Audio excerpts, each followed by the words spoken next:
Very beginning, when we learned of credible allegations that agents of the Indian government were involved in the killing of a Canadian citizen on Canadian soil, we reached out to India to ask them to work with us on getting to the bottom of this matter.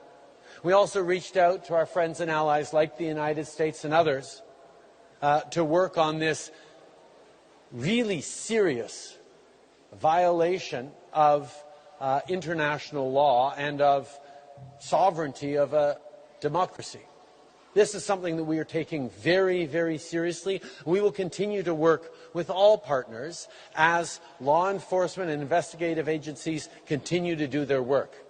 Canada is a country that will always stand up for the rule of law, because if might starts to make right again, if bigger countries can violate international law without consequences, then the whole world gets more dangerous for everyone. We have been very, very clear that we want to work constructively with India on this very serious matter.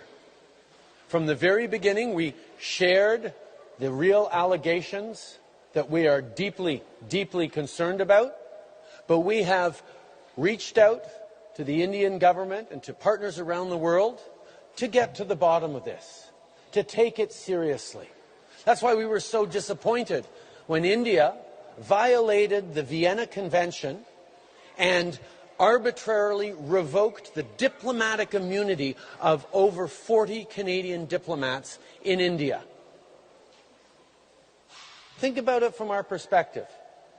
We have serious reasons to believe that agents of the government of India could have been involved in the killing of a Canadian citizen on Canadian soil, and India's response is to kick out a whole bunch of Canadian diplomats by violating their rights under the Vienna Convention.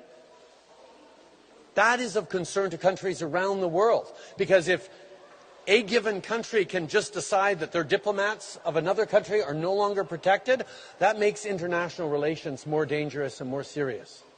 But every step of the way, we have tried to work constructively and positively with India, and we will continue to.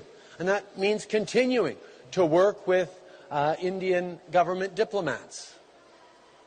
This is not a fight we want to be having right now, but we will unequivocally always stand up for the rule of law, because that's who Canada is.